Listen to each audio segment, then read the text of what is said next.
Assalamualaikum warahmatullahi wabarakatuh. Innal hamdalillah nahmaduhu wa nasta'inu wa nastaghfiruh wa na'udzu billahi min syururi anfusina wa min sayyiati a'malina may yahdihillahu fala mudhillalah wa may yudlil fala hadiyalah. Asyhadu an la ilaha illallah wahdahu la syarikalah wa asyhadu anna Muhammadan abduhu wa rasuluh. Allahumma sholli wa sallim wa barik ala hadzal nabiyil karim wa ala alihi wa sahbihi ajmain. Bapak-bapak pengurus masjid yang saya hormati, alim ulama, tokoh masyarakat, cerdik pandai, Bapak Ibu, orang-orang tua yang saya muliakan, hadirin hadirat yang semoga kita semua senantiasa dirahmati oleh Allah. Tidak bosan-bosannya kita selalu mengucapkan alhamdulillahirabbil alamin, bersyukur kita kepada Allah. Kita dipertemukan di Ramadan tahun ini dalam keadaan iman yang kuat, walaupun dalam keadaan sakit, tapi semua dikesampingkan, tetap melaksanakan puasa, tetap sholat berjamaah. Semoga apa-apa yang Bapak Ibu lakukan ini dibalas Allah dengan pahala yang berlipat ganda. Bersolawat kita kepada Rasulullah SAW dengan ucapan Allahumma sholli ala Muhammad wa ala alihi washabihi wasallim. Semoga dengan ringannya lisan kita ini bersolawat, kita mendapatkan syafaat di yaumil akhir kelak. Tepatnya tahun kedua Hijriah, Pak, di saat Rasulullah sudah hijrah di Madinah, tahun kedua itu barulah diperintahkan Allah puasa Ramadan ini. Jadi kalau sampai hari ini berarti puasa kita ini baru 1443, Pak. Kalau tahun Hijriahnya 1445, dari tahun kedua Hijriah. Nah kemudian Bapak Ibu, sebelumnya itu Rasulullah melaksanakan puasa seperti yang dilakukan umat Yahudi di tanggal 10 Muharram. Awalnya itu puasa, Pak. Dilihat Rasulullah di Madinah, kalian puasa apa ini? Kami puasa untuk mengenang kemenangan Musa terhadap Fir'aun. Maka kata Rasulullah, kami lebih berhak berpuasa atas kalian. Sejak itu diperintahkan Rasulullah, hendaklah siapa yang mau berpuasalah di tanggal 10 Muharram. Untuk menyelisih umat Yahudi, mulailah 1 hari sebelumnya atau 1 hari sesudahnya. Nah itulah awalnya puasa dulu, Pak. Nah kemudian Bapak Ibu, ketika diwajibkan oleh Allah melalui surah Al-Baqarah 183 yang sering kita dengar di setiap Ramadan ini, Bismillah, ya ayyuhalladzina amanu kutiba alaikumussyam kama kutiba alal ladzina min qablikum la'allakum tattaqun. Di sini Allah mengatakan bahwa puasa yang kita lakukan ini juga diwajibkan Allah kepada umat sebelum kita. Jadi bukan kita aja nih, Pak, yang berpuasa nih. Sampai hari ini umat yang paling kuat berpuasa itu adalah umat Yahudi. Itu belum ada lawannya lagi itu, Pak. Umat Yahudi itu, Bu, pertama kita lihat Nabi Musa. Nabi Musa itu sebelum menerima wahyu, dia diperintahkan Allah puasa 30 hari di bulan Zulqa'dah, 10 hari di bulan Zulhijjah. Jadi totalnya tuh 40 hari, Pak. Apakah Nabi Musa pakai sahur dan berbuka? Ternyata tidak. Jadi kalau di dalam kitab Injil sendiri itu, Bu, di nama suratnya itu Keluaran 34 ayat 28. Di situ apa kata Allah, Pak? Dan ingatlah ketika Musa bersama-sama dengan Tuhan 40 hari 40 malam, tidak makan roti dan tidak minum air. Jadi sama sekali tidak makan, tidak minum. Dan Musa menuliskan pada loh itu 10 firman Tuhan. Bayangkan, Bu, puasa Nabi Musa 40 hari 40 malam, Pak. Kita janganlah buat macam ini 3 hari mati nih, Pak. Nah itulah yang diinginkan Allah, bahwa kesucian hati itu hanya bisa didapat dengan melaparkan diri. Itu yang dilakukan oleh Nabi Musa alaihissalam. Kemudian Nabi Isa alaihissalam. Nabi Isa puasa juga 40 hari, Pak, tetapi pakai makan, pakai minum macam kita ini sebelum menerima kitab. Dan pesan Nabi Isa itu Kalau dalam kitab mereka itu Matius 6 ayat 16. Apa kata Nabi Isa? Kalau orang Kristen bilang Yesus. Dan apabila kalian berpuasa, janganlah muram wajah kalian seperti orang munafik melakukan puasa karena ria. Katakan kepada orang itu bahwa kalian telah mendapatkan upahnya. Maksudnya itu Nabi Isa ini memerintahkan umatnya kalau berpuasa tuh ikhlas lah, tidak usah buat-buat muka sedih, muka letih. Ini tidak akan ada nilainya di sisi Allah. Itu maksud Nabi Isa. Jadi kan banyak nih Pak ya. Kalau puasa Ramadan ini boleh dibilang tidak ada orang buat macam itu Pak. Tapi kalau puasa sunnah biasanya itu, karena yang melakukan itu jarang. Kan yang puasa sunnah ini orang-orangnya jarang Pak. Nah, itu sampai bikin video dia kalau setiap sahur tuh. Assalamualaikum guys, kita puasa dulu hari ini ya guys. Puasa Senin Kamis. Tapi ibu tidak pakai makan guys, cukup dengan air putih saja biar tahu orang dia kuat itu Pak. Itu langsung diuploadnya Bu. Ditunggunya orang komentar. Tidak ada orang komentar, Masya Allah Bu Aja udah tua kuat juga puasa. Nanti jawabnya, jak gadis saya macam ini lagi. Tahu orang tuh siang-siang tuh letih-letih, badannya muka sayu. Ngapa Bapak kok letih betul muka Pak? Nggak tengok story saya semalam. Saya aja bangun tuh jam 3 tuh udah tahajud saya. Ada story saya semalam tuh di WA, di IG ada juga. Jadi banyak orang beramal itu Bu, ingin mendapatkan upah dari manusia. Nah, tapi kalau puasa Ramadan Pak, ini dijamin ikhlas sebab semua orang puasa. Apa mau diriakan? Dari mulai anak PAUD udah belajar puasa, anak TK udah puasa Pak. Buatlah letih-letih percuma, tidak juga akan dipuji orang.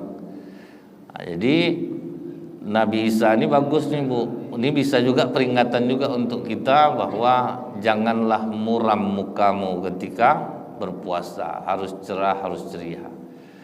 Para ulama dulu kalau puasa sunat tuh Bu, tidak ingin diketahui oleh siapapun. Jadi selalu bibirnya dikasih minyak supaya orang menyangka mereka tidak puasa. Malah tidak ingin dia orang tahu bahwa dia puasa. Kalau dia sedang sholat sunat, masuk orang langsung tidur dia di atas sejadah tuh, Pak, supaya orang tidak tahu dia sedang sholat sunat. Nah, dijaga betul.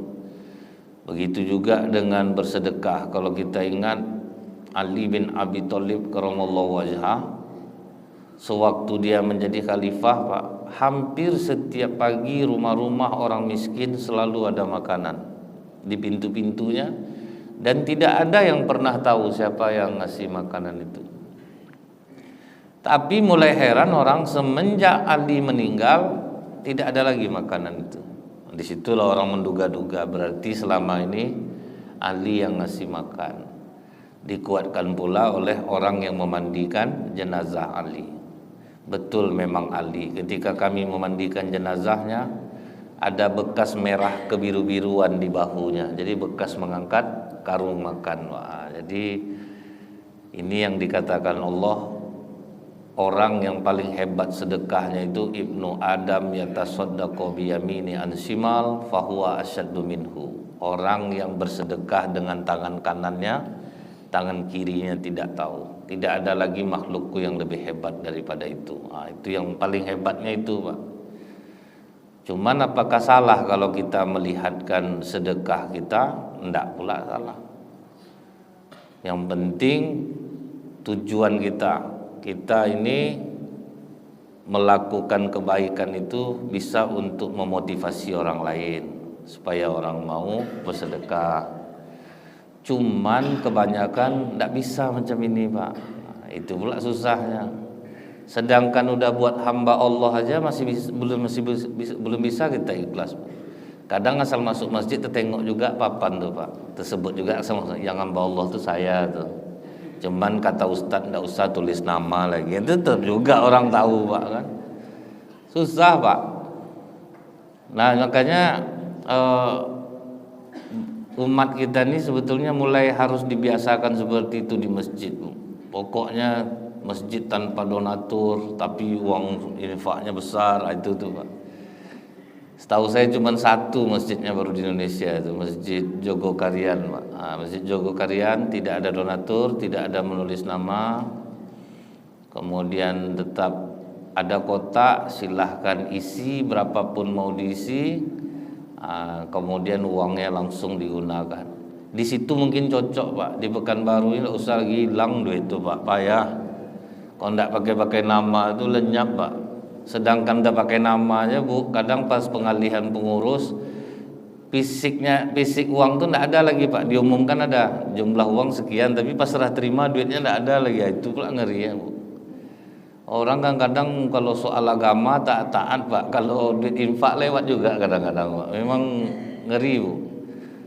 Jadi makanya kita sendiri saja yang berusaha untuk meluruskan niat kita ketika bersedekah.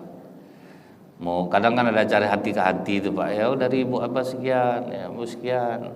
Itu bagus sebetulnya, Bu. Terpancing orang untuk bersedekah dia. Cuman kadang-kadang, Bu, dulu ada kejadian, dia sebetulnya mau sedekah 500.000 Bapak nih, Pak.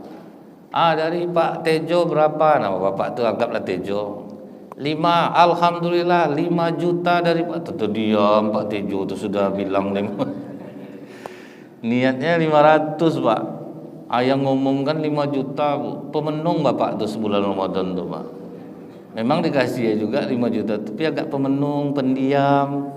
Diajak ngomong tuh enggak dengar lagi, Bu. Wah, ini berarti kemarin rencananya 500 nih. Nah, tahunya dia nyumbang sebetulnya 500 itu dari istrinya, Bu. Azab kena amuk sama istri, Pak, tuh tahu orangnya dia kan. Dia beli kerupuk Genepo pas mau berbuka, ditanya tetangga, kok pakai kerupuk sekarang berbukanya? Itulah emas tuh. Sedekah dia ke masjid 5 juta, dia bilang 500, kurang ajar pengurusnya itu disebutnya 5 juta. Rupanya salah, Pak. Jadi kadang-kadang ini pula lah, Bu. Mudah-mudahan kita ini bisa niat itu kita luruskan karena Allah. Karena kedudukan niat ini memang besar dalam Islam tuh, Pak. Kedudukan niat tuh. Bayangkan, Pak ya, berniat aja kita satu, Allah langsung catat. Kalau dilakukan diganti 10 kali lipat. Kalau kita mau buat buruk tidak dicatat sama Allah. Tapi kalau sudah dilaksanakan baru dicatat 1. Bapak, Ibu sudah sering sholat subuh berjamaah, tidak taunya sakit, tidak bisa ikut berjamaah, maka di sisi Allah tetap dihitung sholat berjamaah. Itulah kedudukan niat itu. Udah biasa puasa sunat, rupanya sakit, tetap dihitung Allah puasa. Udah biasa tahajud, sakit, tetap dihitung Allah tahajud. Jadi orang yang bisa menjaga niat, dia konsisten, maka dia tetap akan dibalas seperti amalan yang biasa dia lakukan. Nah, kemudian Bapak Ibu, kalau kita lihat definisi puasa ini kan kita semua tahu, Pak, tidak makan, tidak minum, tidak bersetubuh di siang hari. Tapi kalau orang Israel puasa, Pak, itu ngeri syaratnya, Bu. Selain syarat yang 3 tadi, tidak boleh mandi selama berpuasa, tidak boleh makan daging, kemudian mereka tidak boleh menggunakan pakaian bagus dan sepatu kulit, dan mereka taat dengan aturan ini. Padahal ini aturan yang dibuat oleh rahib mereka. Puasa mereka yang terkenal itu, Bapak Ibu, namanya puasa Evet Yom Kippur. Puasa Evet Yom Kippur itu puasa hari pertobatan, Pak. Kenapa mereka berpuasa? Dan Nabi Isa pun melakukan puasa ini karena dari turunan Musa. Jadi Nabi Musa melakukan itu, Nabi Isa pun ikut juga, sempat ikut dalam riwayat berpuasa Evet Yom Kippur ini. Dia pernah menyembah anak sapi, kemudian diampuni oleh Allah. Nah, itu yang membuat mereka bertobat massal waktu itu, Pak. Tobat massal. Sebab orang Yahudi ini, Bu, kebendaannya itu tinggi. Jadi dia kalau nyembah tuh, Pak, kalau ada gambar itu lebih khusyuk dia. Anggapannya gitu. Dia nengok orang ada Tuhannya ada patungnya, masa kita enggak ada. Kemudian adalah orang dia buatlah patung anak sapi. Kemudian anak sapi itu bisa berbicara. Sejak itulah mereka menyembah anak sapi itu. Kemudian dimatikan oleh Allah, dihidupkan kembali mereka. Nah, itu yang membuat mereka itu bertobat kepada Allah. Itulah pemaafnya Allah, Pak. Berkali-kali disyirikkan oleh orang Israel itu tetap diampuni Allah. Nah, mereka tobat, diampuni oleh Allah, maka mereka pun melaksanakan puasa Evet Yom Kippur. Puasa Evet Yom Kippur itu, Bu, sahurnya jam 6 sore, Pak. Berbukanya jam 6 sore besok. Dan itu tidak mandi-mandi selama 10 hari. Dia tidak boleh mandi, Pak. Berapa kuatnya mereka, walaupun ajarannya seperti itu tapi kuat, Bu, dan mereka tuh ikhlas menjalaninya. Cuman tidak ada aturan seperti ini yang harus mereka lakukan. Nah, itu aja kenanya, Bu, tidak ada nilainya di sisi Allah. Cuman ini gaya hidup yang bagus bagi orang Israel. Makanya kenapa orang Israel itu cerdas-cerdas, Pak, karena mereka itu kalau untuk puasa sangat kuat. Dan tidak bisa dipungkiri, Bu, orang yang rajin berpuasa itu keumumannya mereka memiliki otak yang cerdas. Orang yang suka puasa itu dia cerdas dia. Karena yang membuat bodoh itu kan makanan, Pak. Contohnya nih, Bu, ya, pas tengoklah orang berbuka di masjid, banyak dia berbuka makan sampai bodoh dia, Pak. Temenung sudah tuh. Orang udah sholat dia duduk di luar dulu. Itu yang makan sampai bodoh tuh, Pak. Ini di masjid-masjid banyak sekarang nih, Pak, orang makan sampai bodoh nih. Dia kan dibuat pengurus program itu kan sebetulnya baik, Bu, supaya kita bisa beramai-ramai makan. Cuman termasuk gagal program nih, Pak. Akhirnya tidak tercapai target tuh. Karena ada masjid yang rutin saya melihat bertahun-tahun diadakan buka bersama di masjid itu, akhirnya banyak yang tidak sholat maghrib, Pak. Mereka makan sampai bodoh, kadang berkelahi lah tuh, Bu, berebut bakwan, berebut salah, anak-anak lah namanya, Pak, kan. Berebut mihun. Nanti yang emaknya lah berkelahi lagi. Dia dulu yang ngambil, kau pula yang ngambil duluan. Anak ibu tuh yang ini, ada berkelahi. Padahal ini udah gagal nih, Pak. Program 10 hari terakhir Ramadan itu udah saya anggap gagal itu. Akhirnya banyak orang tidur di masjid, Pak. Dia mengharapkan makan nasi ramas menjelang sahur itu aja. Ibadah enggak ada yang ibadah, tidur aja, mau menyelamatkan perutnya aja.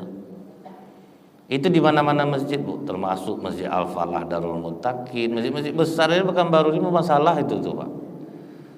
Maksud pengurus itu baik. Nah, cuman jamaah kita ini belum bisa diajak gitu lagi, Pak. Belum bisa dia lagi. Jamaah kita belum dewasa lagi untuk itu. Saya kalau perhatikan di Masjid Nur Liman Pasar Mambo itu, ya, Bu, ya, itu pas mau berbuka tuh ngeri, Pak. Tidak ada yang boleh dibilang pas orang selesai sholat maghrib dia jadi masbuk semua, ya, Pak. Awak yang payah keluar jadi. Dia masbuk semua 2 sab kadang-kadang, Pak, kan. Karena betul-betul dihajarnya berbuka itu, Bu, makan tuh.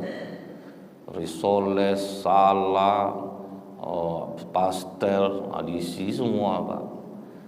Selagi masih ada juga lagi, tinggal pas orang keluar tinggallah semangka agak sepotong apa itu tinggal lagi, Pak. Jadi kalau menurut saya udah gagal program ini. Nah, program ini udah gagal karena tidak bisa jamaah kita ini akhirnya menjadikan itu sebagai untuk taat kepada Allah. Tapi kalau misalnya kita kasih kurma dulu, Pak, kan, sholat semuanya, habis itu baru dilepaskan makanan, mungkin bisa. Nah, mungkin itu bisa. Nah, jadi kalau kita banyak makan, otomatis syahwat kuat. Kalau syahwat sudah kuat, maka ibadah pun akan menjadi malas. Itu sudah jelas, Pak. Jadi kadang, Bu, ya, pas sholat tarawih itu imam padahal standar aja kecepatannya, Pak, tapi merasa lama jamaah jadinya karena dia udah ngantuk. Kadang dikode-kode pakai batu, Pak. Nah, itu artinya cepatlah ruku. Enggak juga baru itu baru cepat ruku betul lah. 2 hari sudah tuh berhenti lah imam tuh lagi, Pak. Ada ibu jemaah lama betul dia jadi imam, padahal enggak, biasa aja gitu. Kalau badan kita berat tuh kan malas kita ibadah, Pak. Karena makan sudah banyak. Nah, kemudian Rasulullah juga mengatakan dalam sebuah hadis, Pak, wahai kaum muda, kalau di antara kalian ada yang telah siap untuk menikah, maka menikahlah. Karena pernikahan itu dapat menjaga pandangan seorang dan membentengi kemaluannya. Jadi ini pesan Rasulullah sama kaum muda, kalau kalian sudah pantas menikah, menikahlah. Karena di zaman Rasulullah udah tahu itu belum ada TV loh, Pak, belum ada HP. Karena Rasulullah tahu bahayanya pandangan mata itu, Bu. Makanya disuruh Rasulullah, menikahlah kalian. Kalau belum bisa kalian menikah, maka hendaklah kalian berpuasa, karena puasa itu akan menjadi penahan nafsu syahwatnya. Jadi lapar bisa mengurangkan syahwat. Tapi sekarang ini percuma, Bu. Kalau ini tidak dijalankan, kenapa? Anak-anak muda megang HP. Jadi walaupun berpuasa dia akan nafsunya tetap kuat, Pak. Karena datangnya penguatan nafsu itu bukan hanya dari makan, tapi juga dari mata, Pak. Jadi kalau ingat kita, Bu, kenapa ada orang tua-tua di masa tuanya itu jadi mental dia, Pak. Suka dia ganggu-ganggu perempuan, karena padahal dia udah tidak kuat lagi itu, Pak. Makan udah kurang tuh matanya. Cucu atu di peluk-peluknya anak orang, Pak. Macam cucu awak, manalah ada macam itu, Pak. Cucu atu tapi lewat juga, Pak. Kan ada orang di masa tuanya tidak bisa menjaga dirinya, Pak. Sebab apa? Pandangan mata, Bu. Jadi kalau sekarang ini anak-anak muda berpuasa betul, dia akan percuma kalau sempat mata tidak terjaga. Siapapun, Pak, mau bapak pun, tetap juga kita nonton TV, ditengok juga habis tadarus, pulang ke rumah putar TV, tengok wajah perempuan lama-lama di TV, menyelera juga jadi. Itu enggak bisa dengan puasa tuh, Pak. Kalau zaman Rasulullah tuh, sedangkan dianjurkan zaman Rasulullah tuh, Bu, orang puasa itu belum ada TV lagi, Pak. Orang tertutup. Itu aja udah disuruh, apalagi di zaman sekarang. Maka banyak orang bilang, saya makin puasa Ustaz, makin kuat syahwat saya, karena mata memandang kemana-mana. Dipandang juga orang. Balik nanti dari masjid nih, Pak, pengajian, nanti putar TV, ditengok penyiar berita tuh, walaupun dia tertutup, lama-lama kan terekam juga di kepala. Cantik juga anak nih ya. Ditengok wajah istri, meloyo langsung, Pak. Istri itu macam ya. Itu tuh yang payah tuh, Pak. Ndak semangat jadinya nengok wajah pasangan sendiri. Ibu pun gitu juga, ditengok laki-laki ganteng-ganteng tuh meloyo lah nengok bapak dia. Lah ngapalah lagu nikah sama kau nih. Tentu gitu kan, jadi dalam hati, Pak. Jadi memang semua-muanya nih, Pak, harus dijaga sekarang ini.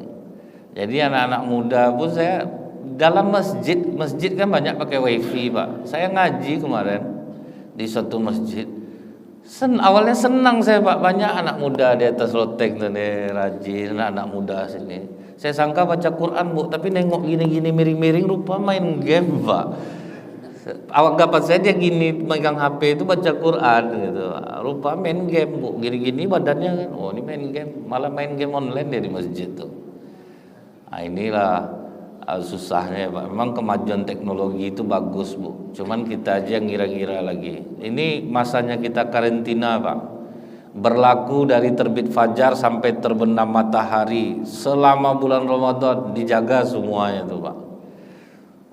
Sedangkan jadi putri Indonesia aja, Pak, itu tidak boleh megang HP, Pak, di karantina. Kemudian menjadi Indonesian Idol di karantina, tidak juga boleh megang HP. Itu untuk jadi penyanyi itu, apalagi untuk menjadi hamba Allah yang bertakwa, Pak. Jadi kalau bisa HP itu sekarang ini hanya untuk yang penting saja, WA, menelpon orang, untuk kepentingan dakwah. Selain itu tutuplah dulu, jaga-jagalah mata dulu. Karena mata kita ini Pak, sumber segalanya Pak. Dari mulai syahwat naik bisa gara-gara mata, sampai akhirnya kita belanja perbukaan pasti gara-gara mata.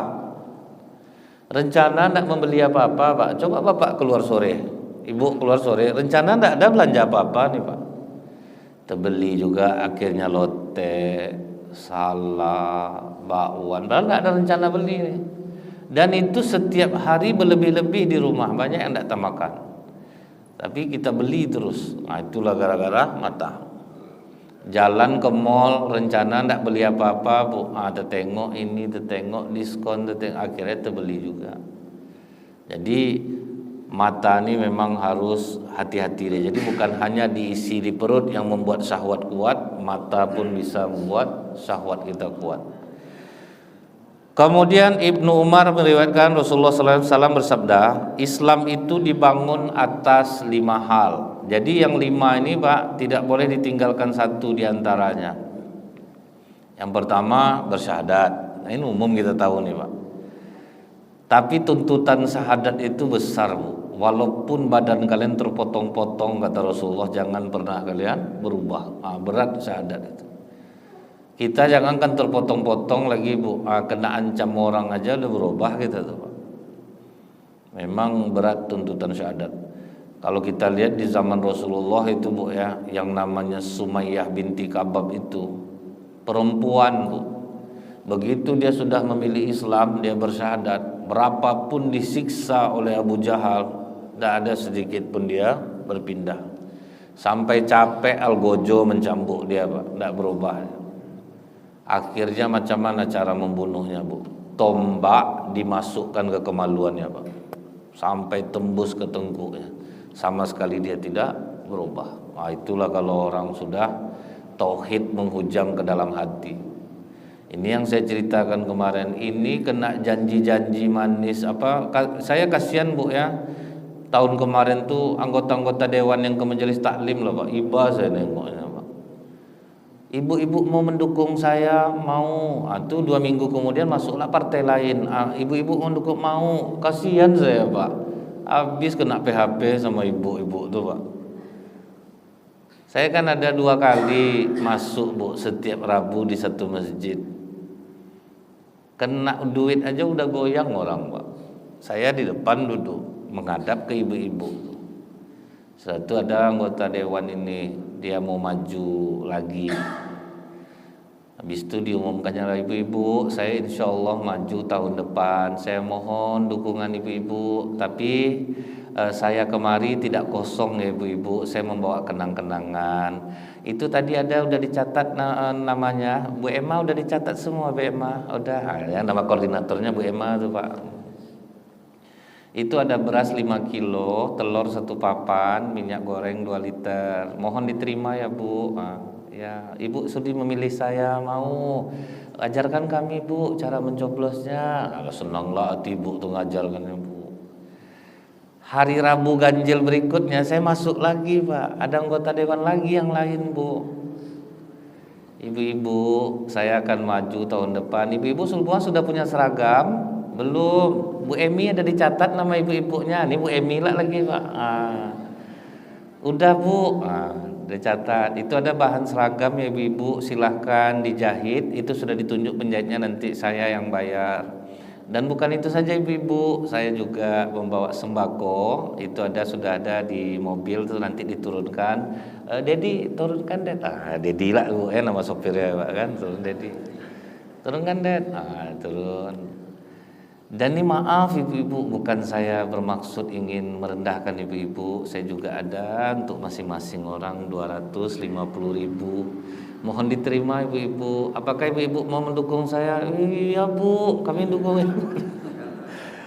Jangankan syahadat dipotong-potong badan lagi Pak, kena duit Pak. Saya di depan gak tahan, saya ketawa Bu. Dia kasihan saya dengan anggota dewan nih, kata saya. Datang ibu-ibu nih, hidup ibu ini Bu, kami milih ibu inilah. Datang ibu-ibu yang baik Bu, enggak boleh kayak gitu Bu, kita kemarin udah janji. Alah itu kemarin enggak ada ngasih duit doni seragam dapat. Sedih saya tengok Pak, iba saya Bu. Kita tuh Pak mudah goyang Pak. Sekarang itu mudah goyang Bu.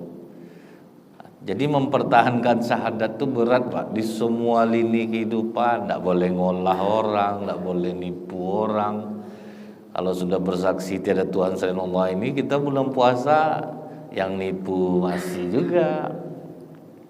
Karena Bu, di bulan puasa ini iblis namanya bersih semuanya Pak. Karena dia tidak ada ikut campur. Iblis semua dibelenggu. Inilah kita dan nafsu kita. Selama ini kan iblis yang selalu kena salah kan Bu. Iblis itu terfitnah dia selama ini Pak. Kalian yang jahat daripada aku juga kena. Iblis sejahat-jahat iblis Bu takut sama Allah Bu. Kita aja tidak takut sama Allah Pak. Jadi ini sekarang ini kan dibuktikan nih Bu.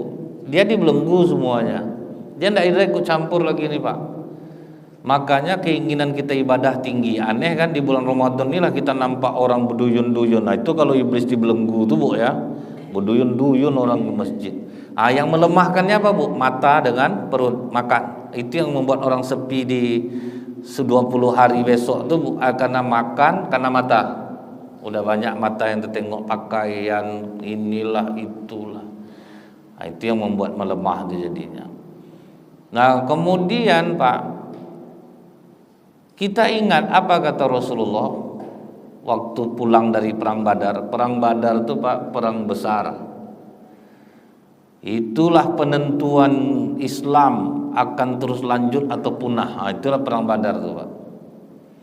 Tetapi habis pulang perang Badar itu apa kata Rasulullah? Kita baru kembali dari perang kecil menuju perang besar. Terkejut sahabat. Ada perang yang lebih besar daripada ini Rasulullah? Ada, yaitu perang melawan hawa nafsu. Memang berat nih Pak. Dan kita ingat Bu, dalam hadis qudsi, ketika akal kita ini diciptakan oleh Allah, Allah suruh dia menghadaplah akal ini.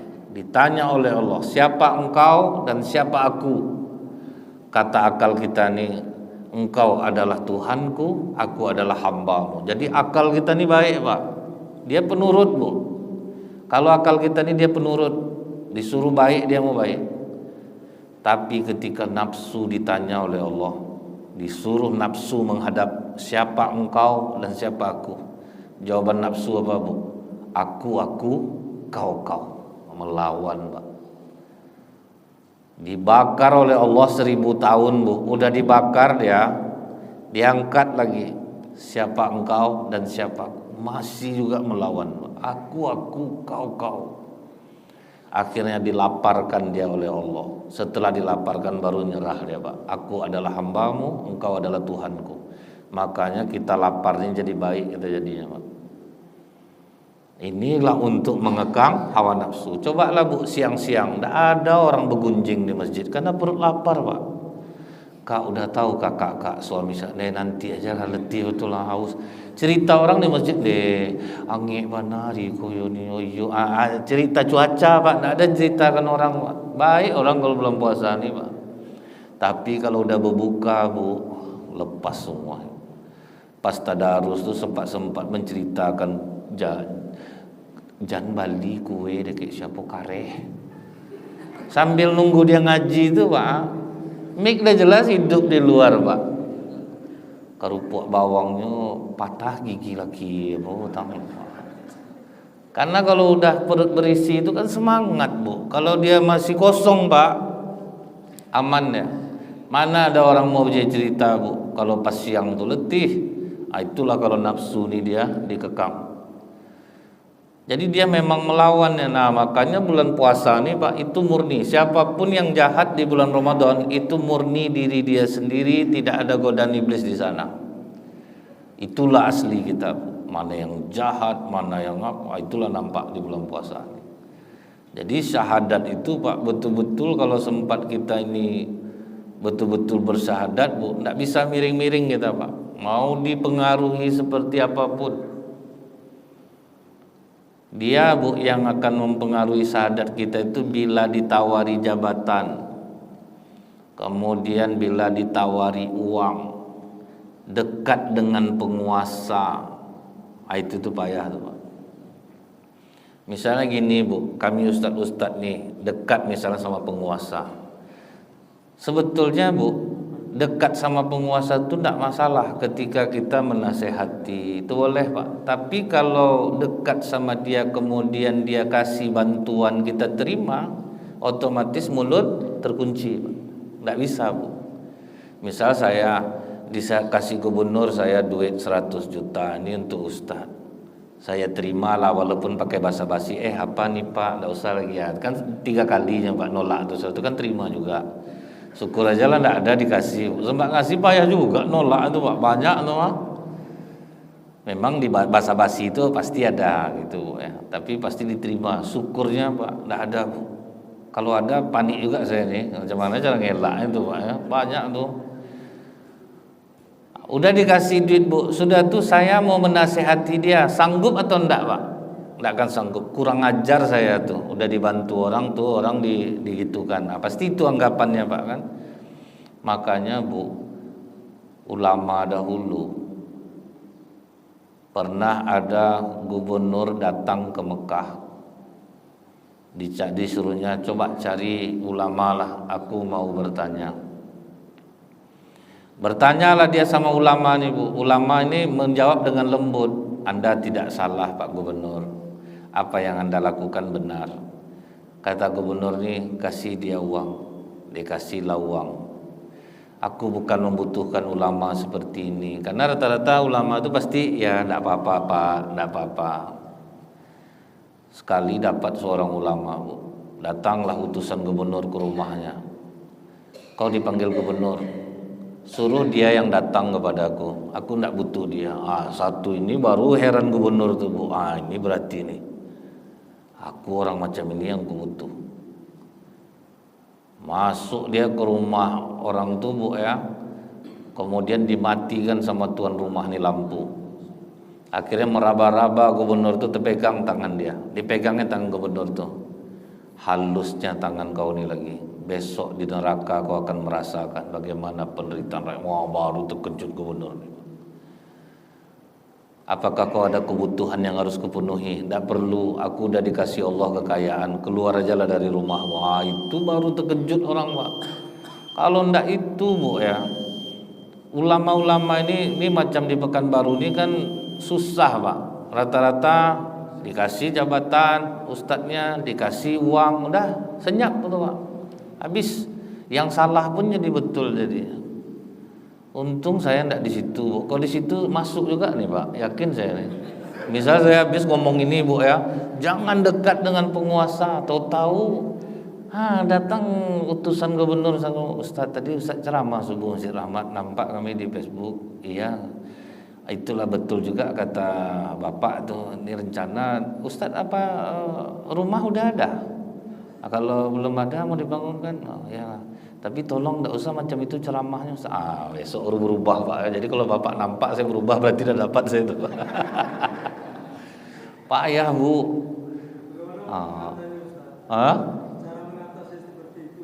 Minta tolong ke Allah, jangan dapat kita ketemu yang seperti itu. Karena kalau ketemu itu Bu, sulit itu. Tapi kalau berani kita Pak, ini yang saya pribadi ya Pak yang pernah mengalami gitu Bu ya. Ketika kita tidak mau terhadap hal yang seperti itu Bu ya, merdeka kita rasanya Pak. Awalnya memang takut juga Pak. Tapi kalau udah kita coba jalani, ternyata lebih berkah hidup kita. Jadi walaupun kita kekurangan, tetapi hati kita bahagia. Itu konsekuensi syahadat tuh. Memang dia masuknya itu Pak ya berulang-ulang Pak. Itulah dan makanya jangan pilih jalur-jalur yang seperti itu. Makanya saya tidak pernah untuk dekat kepada siapapun. Jadi misalnya di pemerintahan Provinsi Riau ini Bu ya, saya kenal dengan pejabat, dia duduk di pengajian saya, tapi saya tidak pernah untuk duduk mengobrol berdua. Kalau orang kadang kan itu dijadikan orang tempat foto kita Pak, duduk cerita, saya memang enggak. Memang belum ada rasanya lagi Bu. Pokoknya selama yang menjabat siapa gitu Bu ya. Kalau sama yang lain yang belum menjabat tapi dia pejabat di Pekanbaru ada. Tapi misalnya sama Pak Gubernur, Pak Wakil Gubernur, misal dari Pak Sam Suar ya Pak ya. Nah, dekat tapi saya tidak pernah ngobrol. Kalau duduk berdua itu saya hindari, tidak ada berfoto selama beliau menjabat. Habis itu ganti Pak Edi Natar. Pak Edi Natar Nasution itu Bu ya, setiap pengajian di Masjid Nurul Yakin dia selalu hadir Pak, jarang absen. Asal pengajian di Nurul Yakin tuh. Tapi saya tidak pernah duduk sama beliau dan beliau tahu. Saya tidak pernah berfoto, tidak pernah bercerita. Gitu caranya Pak. Kalau menurut saya gitu caranya. Jangan sampai dekat. Kalau jangan sampai dekat itu bukan berarti saya benci sama beliau, tidak Pak. Kita doakan. Karena kalau udah dekat pasti jiwa kurang ajar saya keluar. Pasti itu pasti Pak. Sikit-sikit tuh tolak agak sedikit Pak kan. Tolonglah nih Pak Gub. Itu pasti itu Pak. Enggak mungkin enggak Bu. Saya ini manusia biasa juga, bisa jadi hantu juga Pak. Pasti bahaya juga. Karena ini kejadian di Pekanbaru nih Pak. Begitu para guru-guru dikasih dia mandat oleh pejabat, maka mereka akan melawan jamaahnya sendiri. Itu terjadi Pak di Pekanbaru. Jamaahnya sendiri dilawannya. Ini yang sedang heboh di Pekanbaru nih Pak. Kasihan kita. Akhirnya saya pun sedih jadinya Pak. Kenapa sampai begini gitu. Padahal ini sesuatu yang tidak benar, tetapi kenapa harus dilakukan juga. Jadi ini tuntutan syahadat. Kalau kita sudah bersyahadat Bapak Ibu, kemudian yang kedua itu sholat. Kalau orang kata Rasulullah, pembeda antara Islam dan kekafiran adalah sholat. Siapapun orang Islam yang tidak sholat berarti dia kafir, sekalipun kekafirannya tidak mengeluarkan dia dari Islam. Jadi itu ingat ya Bu ya, siapapun yang bersyahadat pasti masuk surga Pak. Walaupun kena timang-timang dulu di neraka, dia pasti masuk surga. Dan orang yang terakhir masuk surga itu Bu ya, apa kata Rasulullah? Serendah-rendah nikmat di surga, semewah-mewah raja di dunia. Itulah yang paling rendah. Jadi masih beruntung juga lah. Walaupun pernah syahadat waktu nikah tok Pak, itu tuh pun dah kena siram air lah baru bisa ngomong syahadat tuh Bu. Tetap masuk surga. Tapi kena azab dulu di neraka. Kemudian baru apa Bu? Berzakat. Orang banyak sholat udah rajin Pak, tapi sedekah nih kurang Pak. Sedekah nih dia enggak mau dia Bu.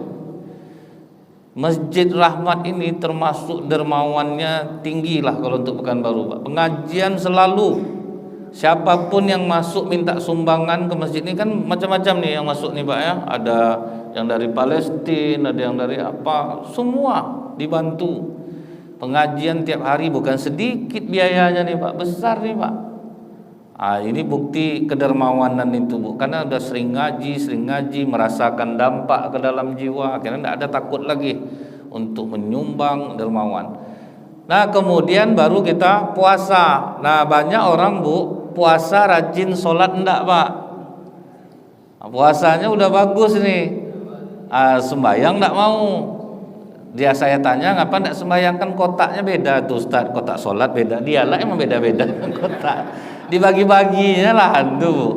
Puasa ini beda Ustaz, puasanya sebetulnya dia ada benarnya Bu, karena puasa ini memang berbeda dia. Cuma biarlah dulu, asal udah mau dia menahan makan dan minum, oke lah dulu. Lama-lama mudah-mudahan bisa diberi petunjuk oleh Allah. Cuman sampai sekarang saya nunggu udah 60 lah umur bapak tuh Pak, enggak juga sembahyang Pak. Ada Bu puasa rajin Pak, dekat sama saya Bu, tapi udah kebal Pak, gimana pun diajak sholat tuh dan nak mau lagi. Itu yang maksud Allah, khatamallahu ala qulubihim, itu sudah dicap Allah. Cuman puasa rajin Pak. Kalau puasanya dari dulu Bu, sholat nih lah udah 60 lah umurnya, saya tunggu enggak juga ke masjid. Tapi ngopi di masjid Bu, minum kopi di masjid, ngumpul di masjid Pak, cuman belum mau lagi hatinya untuk ke masjid. Setelah puasa baru kita berhaji. Jadi yang 5 ini memang tidak boleh dilepas satu di antara yang lainnya. Jadi mudah-mudahan ini bermanfaat. Lebih kurang saya mohon maaf. Subhanakallahumma bihamdika asyhadu an la ilaha illa anta astaghfiruka wa atubu ilaik. Assalamualaikum warahmatullahi wabarakatuh.